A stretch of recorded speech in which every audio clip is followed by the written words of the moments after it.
So there's this slang that says, moment by moment, we are getting more and more crispy.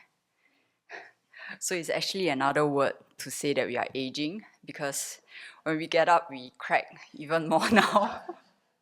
When we fall, it's easier to hear the crack. So one of the terms that they use in replace of the word aging is crispy.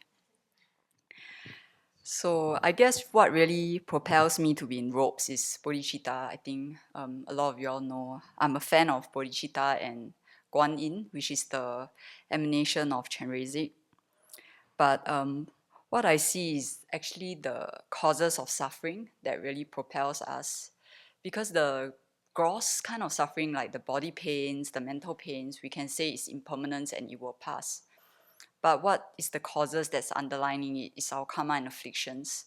So that is something that we want to get rid of instead of just the normal kind of body ache, mental pain.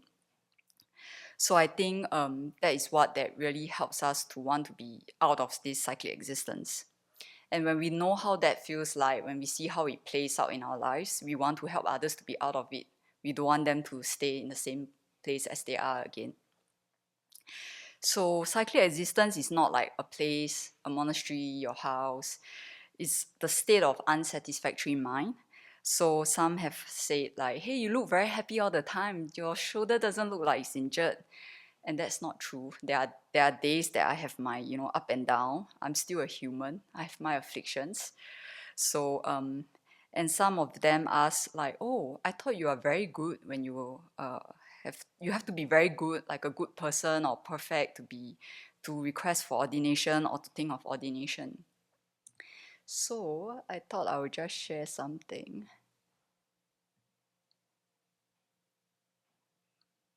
So you don't have to be like these angels to think of ordination.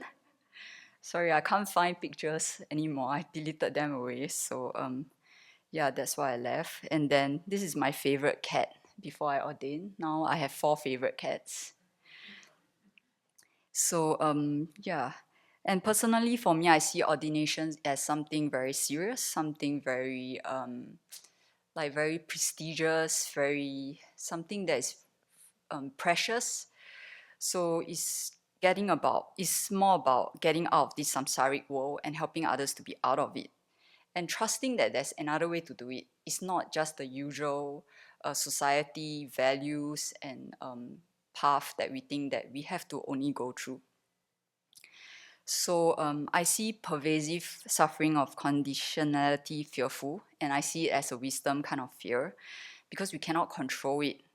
When the negative karma start ripening, there's no control at all. And what we can control is only how we respond and react to it. So that is when the mind training really helps. When you can turn your mind to see it as something that you can learn from or to create virtuous thoughts. So that is when you create virtuous seeds that will help us to create the causes for happiness. So Venerable talks about being on the edge. So I see it as walking on this. It's really very scary. Any moment you just hit it, it's gone. So yeah, I find the mind training together with the Lambrim that will help us on this path. So I've also witnessed people who wants to ordain, but the causes and condition arises and click, they just went back to lay life. It shows me the power of aspiration. And someone actually mentioned like, oh, I can't do so much in the woods, I get tired here. It's like, I remember telling them it's not about how much you do, it's what is your aspiration for doing it, what is your motivation for doing this. So you can make it as, I call it 正 in Chinese, it's more like upright or virtuous. You can make it as virtuous as you want, but not making it into quantity like, oh, I can do it for 4 hours, I can do it how long. So that was my reply. And one of the discussion questions we have was to think about how we feel when we are old, or we see like 20 years down the road, we see our friends having careers and we don't have, they have family and we don't have. So this became very obvious to me when I went back to Singapore last year and met my friends. So some have careers, some are married. those who had very strong aspirations, we went through exploring monastic life together in Taiwan, are parents. So the causes and conditions that arises is really unpredictable. So I thought I would share some of this. So this is the bunch of us. So we were exploring monastic life in Taiwan in this grey pajamas thing. And most of them are already parents, some are pursuing their careers, some, I don't know, studying to get the doctorate and things like that. And it's very difficult to find a training monastery in Asia, so people just give up, and that's understandable. But I was pretty clear of what I wanted. You can call it virtuous stubbornness, I would say. So yeah, I just continue hunting, exploring different parts of Taiwan. And this is one of the better places I slept on. At least they have a pillow for me. And, you know, there is some block between me and another person so that I don't whack them when I sleep at night. But you just sleep on, they called it bamboo mats. It was pretty hard. So yeah, that's how we lived. And we often think a lot of things bring us happiness, but based on my small, maybe 10, 20 years experience, really nothing. And something that is really helpful that keeps me on this path is when I went back this time, many people tell me, you look a lot happier, a lot more joyful, virtuous, of course. You swear a lot less. Okay, thank you. That's helpful. So I will share something. I can't really find my photos. I deleted them because, yeah, you don't need all this. I managed to dig some out when my computer crashed. So this was my graduation, and I was so miserable. I couldn't even smile properly here because I know that that was not the path that I wanted to take. But you know, I need to fulfill my parents' wishes first before I can do what I really wanted. There was a lot of pain there. I'm like, okay, I'm just doing this for them. So yeah. And when I thought of ordaining, I was only about 17, 18. So yeah, it takes me a while. And Venerable talks about the so what in yesterday's teaching. So what if you have done that? So what? And another thing that I use is and then, and also huh. So I ran marathons. I got the T-shirt. I got the medal. And so what? I ran 26 miles for this, and so what? I flew in a plane for co-pilot, and then what happiness does that bring me? And we talk about relationship, you know, it's very hard, especially those that has a partner. I'm very, very sorry. I can't really find pictures, and he's too handsome for you, so I decided to cross this out. He's too handsome for the nuns here. I'll give your mind a break, so I did this. But yeah, but really, what kind of happiness does that bring you? Really, think again. I was like, when I look back at these pictures now, I'm like, what am I doing then? So when we really see our suffering, whether mental or physical, it can only be completely removed when we start working on our mind and remove the causes of this suffering. And the basis of it is non-harm. And one place to start with is knowing the 10 virtues, to adopt it, and to abandon the 10 non-virtuous actions.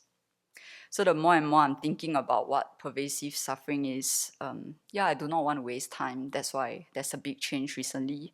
Not in a very urgent way, like, oh, I need to do this now. It's like, no. It comes very, I would say, naturally. It will slowly progress. I just keep doing my practice. Just trust the path and prioritizing what I want to do. And also not in a confusion way, like, do I do this? Do I do that? What should I do? What if this? What if that? I remember this story when I wanted to ordain, and I keep doing the trip of what if this? What if that? Should I this? Should I that? And Venerable told me, what if a dinosaur walked across the dining table? And it's exactly the same place that I'm sitting now. So that brings back a lot of memories. So yeah, it's just a sense of clarity and knowing what you want to do and trust yourself in that. What is virtuous? What's non-virtuous? So I thought I will end with a short phrase that, I think through about suffering. And many times, I would say I won't jump into bodhicitta, imagining light rays. I think Venerable Choni did mention in one of the teachings that we don't just jump into thinking about compassion, love, light. We start from where the Lam tells us to think about the precious human life, to think about suffering, and then we go from there. I think that will help a lot.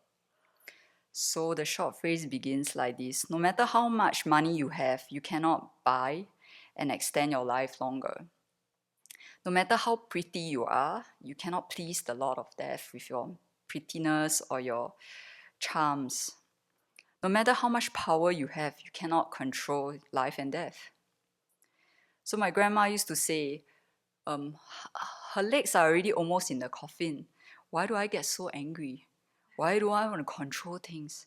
Why do I want to do this? Why do I want to do that? I might as well be nice, be happy when I die so that I can die in a peaceful way. And that didn't hit me until recently. I'm like, oh, grandma has a wise words too. And she's not a Buddhist. So the main point of this is like to think of comparing to what we have planned outside. Really, is that really happiness for us? Is that really what we want to do?